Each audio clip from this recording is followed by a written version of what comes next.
नमस्कार दोस्तों। आज हमारे साथ खास बातचीत कार्यक्रम में औरैया के जाने-माने अधिवक्ता पंकज जी अवस्थी हैं।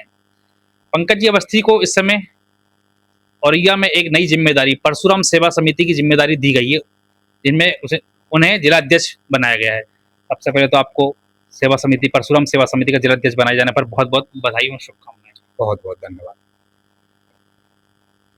जैसा कि जाना गया है कि परशुराम सेवा समिति के जिलाध्यक्ष पंकज जी एक अधिवक्ता के रूप में भी लंबे समय से औरैया न्यायालय में कार्यरत हैं। पंकज जी, पहला सवाल तो मेरा ये है कि आप वकालत के रूप में कब से कार्य कर रहे हैं? मैं वकालत के रूप में सन 2014 से कार्य कर रहा हूँ और करीब 12 वर्षों का मेरा वकालत। वकील साहब, या कहें परशुराम सेवा समिति के अध्यक्ष जी, आपको ये ज़िम्मेदारी दी गई है, आपका संगठन का मेन कार्य और ये क्या है और ये समाज के लिए किस प्रकार से कार्य करता है? मैं इसके लिए भगवान परशुराम के चरणों में व ब्राह्मण समाज के चरणों में बारंबार प्रणाम करने के बाद डॉक्टर सुनील सम्राट जी हैं प्रदेश अध्यक्ष जी व प्रदेश उपाध्यक्ष श्री के चतुर्वेदी जी, इन लोगों के प्रेरणा से और इन लोगों के प्रेम व्यवहार से मुझे जिलाध्यक्ष पद दिया गया है।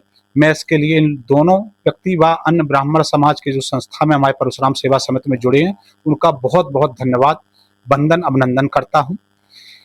परशुराम सेवा समिति लोगों की सेवा का एक मंच है। कोई जात पात नहीं, कोई भेदभाव नहीं, केवल लोगों की सेवा।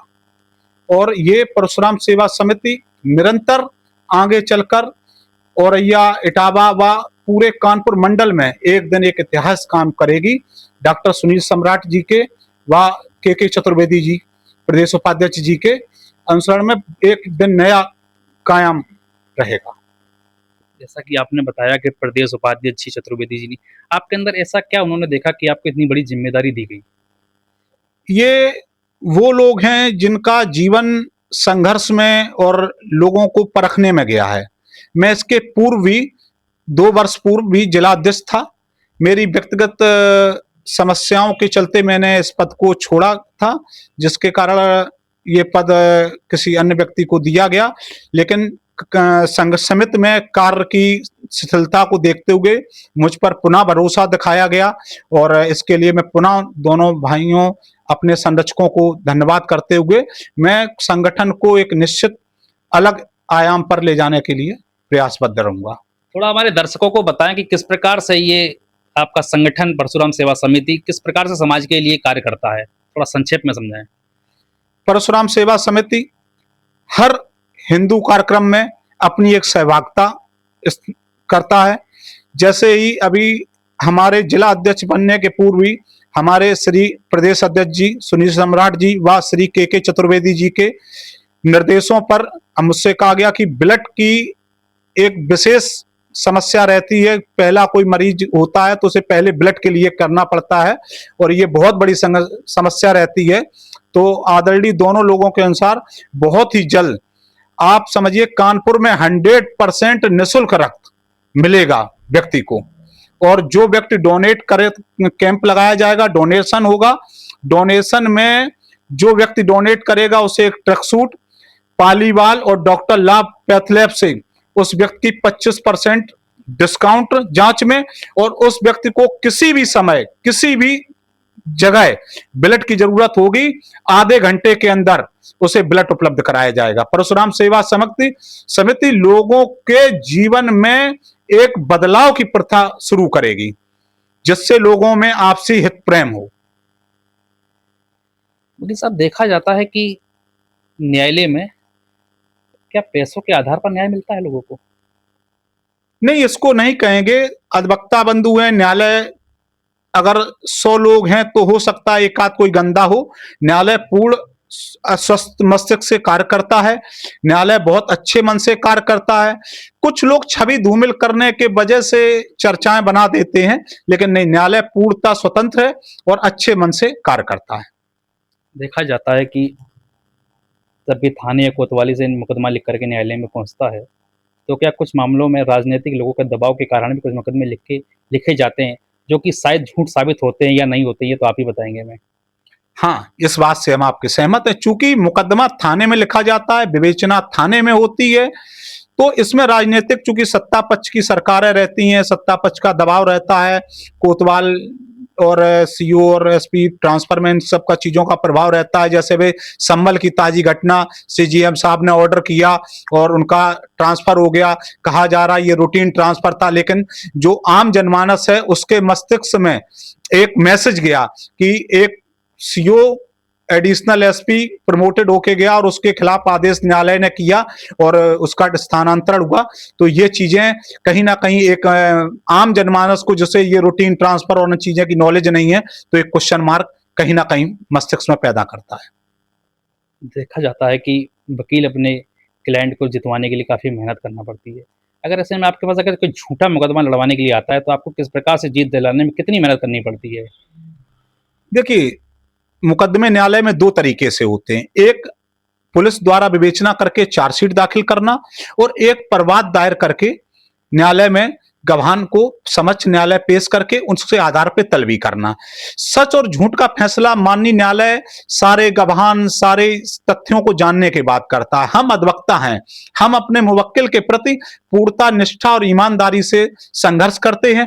माननीय न्यायालय को लगता है कि नहीं, इसमें क्या होना चाहिए, अगर हम उससे संतुष्ट होते हैं तो ठीक है, हमारा पक्षकार संतुष्ट होता ठीक है, नहीं तो वो माननीय उच्च न्यायालय में अपील और माननीय सर्वोच्च न्यायालय में कानून की प्रक्रिया है, उसके तहत वो आगे संघर्ष करता है। क्या न्यायालय में कुछ कानूनों में, कुछ सिस्टम में बदलाव होने की आवश्यकता है क्या? हाँ, न्यायालय में पारदर्शिता की थोड़ी सी कहीं रहती है। जैसे अब वीडियो कॉन्फ्रेंसिंग के जरिए गवाही होती है, तो उसमें जो दूसरा पक्ष है, पुलिस के विवेचक हैं, खूब जानकार लोग होते हैं, वो अन्य कहीं बैठे हैं, वहां सारे कागज खोल के रखे हैं। अब वकील जब जिरह करता है, तो अगर वो व्यक्ति सामने होता है तो तथ्यों में हेरा फेरी होने की संभावना कम रहती है। और जब वो वीडियो कॉन्फ्रेंसिंग के जरिए गवाही होती है, तो जो पढ़ा लिखा आदमी दूर कहीं बैठा है, वो वहां तथ्यों के साथ छेड़छाड़ करके पेश करता है। तो इसमें कहीं ना कहीं लगता है कि न्याय शीघ्र है, लेकिन न्याय की जो मस्तिष्क रहती है कि 100 मुलजिम छूट जाए लेकिन एक बेगुनाह ना फंसे, उस पर्दे में कहीं ना कहीं ये क्वेश्चन मार्क का काम करता है। आपने बताया कि आपको एक लंबे समय से कार्य कर रहे हैं। आपने कभी ये देखा है कि कोई व्यक्ति झूठे मुकदमे में जेल गया हो और एक लंबे समय के बाद जेल से निकल के आया हो? ऐसा कोई मामला आपके सामने अभी तक आया है? इसमें मेरे सामने क्या, न्यूज़पेपर और इलेक्ट्रॉनिक मीडिया के माध्यम से मेरे भाई आए जानकारी मिलती है कि SC/ST एक्ट का मुकदमा लिखाया गया और वो व्यक्ति इतने साल बाद निर्दोष पाया गया, किसी मृत व्यक्ति की हत्या की गई, वो व्यक्ति जिंदा इतने साल बाद मिला।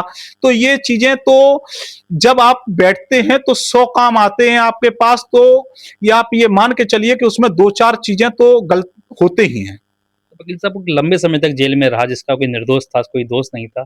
आखिरकार उस व्यक्ति को कैसे न्याय मिल सकता है? अब यही कानून की विडंबना है कि जब अपने कानून में ये कहा गया कि चाहे मुलजिम छूट जाए लेकिन निर्दोष ना फंसे, लेकिन तथ्यों के साथ हेर फेर और चालाक और एक षड्यंत्र के तहत अगर किसी गरीब और निर्दोष के पीछे अगर कोई बनाई जाती है। मेरे जीवन में खुद एक ऐसा मामला रहा, मुझे खूब अच्छे से याद है, 302 का मामला था। पंकज मिश्रा जी कोतवाल थे बिधूना थाने का, और वो व्यक्ति 302 में करीब 6 महीने जेल में रहा और उसमें फिर बाद में उसने CBCID जांच कराई और उसका आरोप सिद्ध नहीं हुआ और उसको छोड़ा गया। ये मेरे खुद जीवन का, मैंने खुद उसकी मतलब यहां से रिहाई परवाना मुचलका पे गया और वो व्यक्ति छोड़ा गया।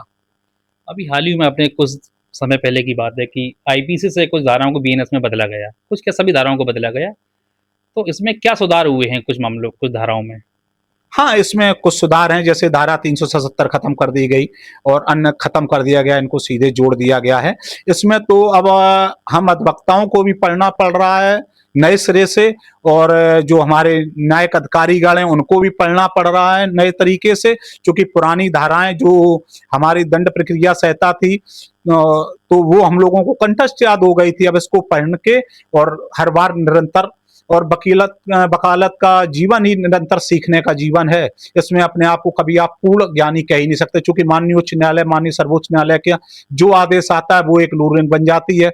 जैसे परिवार न्यायालय के संबंध में अभी आई है कि पति के वसूली में आप वारंट नहीं भेज सकते, उस पर अलग अलग टिप्पणियां हैं। माननीय न्यायालय ने कहा कि, लेकिन वो तथ्यों को जब जाना गया तो मेरा मत ये है कि वसूली वारंट और गिरफ्तारी वारंट दोनों एक साथ एक डेट पे नहीं भेजा जा सकता। पहले वसूली वारंट की पूरी प्रक्रिया करनी होगी, जब उसमें सफलता ना मिले तब गिरफ्तारी वारंट भेजना होगा। तो ये चीजें हैं, हम लोग रोज निरंतर पढ़ते हैं, रोज नया सीखते हैं और अच्छे से अच्छा करने की कोशिश करते हैं। तो क्या आईपीसी बेहतर था या बीएनएस? नहीं, नए युग में है, नया कानून है, तो संभवतः बीएनएस बेहतर है, लेकिन अब इसको नए सिरे से जानना और पढ़ना पड़ रहा है, और वो कंठस्थ था, तो इन चीजों का थोड़ा सा मतभेद है। नया है कानून तो नई चीजों को सुधार में करते हुए इलेक्ट्रॉनिक मीडिया को भी, उसको इलेक्ट्रॉनिक चीजों को भी उसमें स्थान दिया गया। जैसे व्हाट्सएप पे आप किसी को सम्मन भेजें और उस पर ब्लू टिक आ जाए तो वो सम्मन तामील माना जाता है। तो ये आधुनिकरण का आईटी एक्ट में पहले बड़ी घटनाएं हो जाती थी, उनकी चीजें नहीं थी, वो आ रही, साइबर क्राइम पे लगाम लग रही है, तो ये सब चीजें उसमें हो रही हैं, तो नया बेहतर है। बीएनएस में आप कुछ ऐसी धाराएं बताएं जिनमें कि अभी भी संशोधित होने की आवश्यकता है। बीएनएस में जो मूल है वो साक्ष्य अधिनियम में थोड़े फेरबदल की आवश्यकता है। वकील साहब, आप तो विद्वान हैं और विद्वान को वकील कहा गया है। आप एक निर्दोष को जेल जाते हुए उसका जीवन बर्बाद होते हुए बचा सकते हैं। वर्तमान समय में अगर देश की बात की जाए, सरकार के द्वारा, राजनीतिक नेताओं के द्वारा जातियों के आधार पर देश को बांटने का काम किया जा रहा है। ये एक अफवाह है या सत्य है? अगर ये सत्य है तो क्या यह बेहतर है? राजनीति, पहले राजा थे, राजा कम संख्या में थे, राजनेता इतने ज्यादा संख्या में हो गए हैं कि उनकी अगर सुरक्षा और उनकी सुविधाओं का अगर देखा जाए तो राजा के समय से ज्यादा खर्चा हो गया है। अपने अपने जातिगत आधार पर लोगों को बांटने का काम, अपने अपने जात का एक उच्च स्थान प्राणी बनने का काम में लोगों को विघटन की तरफ बढ़ाया जा रहा है। और जबकि हकीकत देखा जाए तो ये राजनेताएं सदन चलने के बाद एक साथ चाय पीते हैं, हंसी थड़ाके लगाते हैं, और हम आप एक दूसरे के जिंदाबाद मुर्दाबाद। अपने यूपी की दो बड़ी पार्टियां रही, बहुजन समाज पार्टी और समाजवादी पार्टी, आप देखिए एक समय उनका भी विलय हो गया, जबकि उसके पूर्व कितनी बड़ी गेस्ट हाउस कांड रहा। तो ये लोग अपने हिसाब से जनता को यूज करते हैं और जनता अपने हिसाब से, उनके हिसाब से अपने आप को यूज करवा लेती है। तो इसमें तो जनता को जागरूक होने की जरूरत है कि वोट के समय वोट की चोट से अपने सही प्रतिनिधि, नाते रिश्तेदार, जात पात से ऊपर उठकर, दामाद नहीं ढूंढ रहे हो आप, देश का भविष्य ढूंढ रहे हो उस समय, इससे ऊपर उठकर एक नए व्यक्ति या नए चेहरे या दागदार व्यक्ति को किनारे करके आप सीधे सज्जन व्यक्ति को पहुंचाने का सदन में काम करें तो बेहतर होने की उम्मीद रहती है। अपने भारत देश में आपने देखा कि राशन फ्री मिलता है, शिक्षा काफ़ी महंगी है, शिक्षाओं के विद्यालयों को काफ़ी बंद किया गया, शराब की ठेके अधिक खोले गए। ये क्या देश हित में है? न्यूज़पेपर के माध्यम से जानकारी हुई कि 6 लाख बच्चों ने शिक्षा छोड़ी। अब आप समझिए कितना बड़ा दुर्भाग्य है कि शिक्षा और चिकित्सा पहली प्राथमिकता जो होनी चाहिए वो आज तीसरी और चौथी छोड़िए, बिल्कुल लास्ट स्टेज पे उसका बजट कम हो रहा है। और जो सरकारी अंग्रेजी शराब के आवंटन है वो हर 4 दुकान बाद खुल रहे हैं। प्राइवेट स्कूल आप कहें तो गलत होगा, उनको तो प्राइवेट फैक्ट्रियां कहनी चाहिए। ड्रेस, बोतल, आगे चल के लंच भी वो अपने यहां से पैक करके देंगे कि आपका मेनू ये रहेगा, आज आप ये खाएंगे। और सरकारी विद्यालय में शिक्षा में इतनी महंगाई हो गई है कि प्राइवेट विद्यालय में गरीब किसान मजदूर का बच्चा जा नहीं पा रहा, प्राइवेट में बंद हो रहा है। अध्यापक, मिड डे मील, वोटर, शिक्षा छोड़ अध्यापक पे सारे काम कराए जाते हैं। और शिक्षा तो आप अब क्या बताएं, ये देश का दुर्भाग्य है कि जिस शिक्षा और चिकित्सा -40 वाला डॉक्टर बनेगा, आप समझिए क्या होगा देश का भविष्य। मतलब शिक्षा में और चिकित्सा के क्षेत्र में तो आरक्षण बिल्कुल दूर दूर तक नहीं होना चाहिए। आदमी योग्य है, वैज्ञानिक को अगर आप 40% माइनस में नासा में बैठा देंगे वो क्या करेगा। तो ये अब क्या बताएं आप, बहुत ही दुर्भाग्यपूर्ण है देश के लिए। आपने देखा परशुराम सेवा समिति के जिलाध्यक्ष पंकज जी अवस्थी से खास बातचीत हुई। उन्होंने बहुत अच्छी हमारे दर्शकों को जानकारी दी। पंकज जी, आपका बहुत बहुत धन्यवाद। मैं रफ्तार मीडिया और रिया से अमित गुप्ता।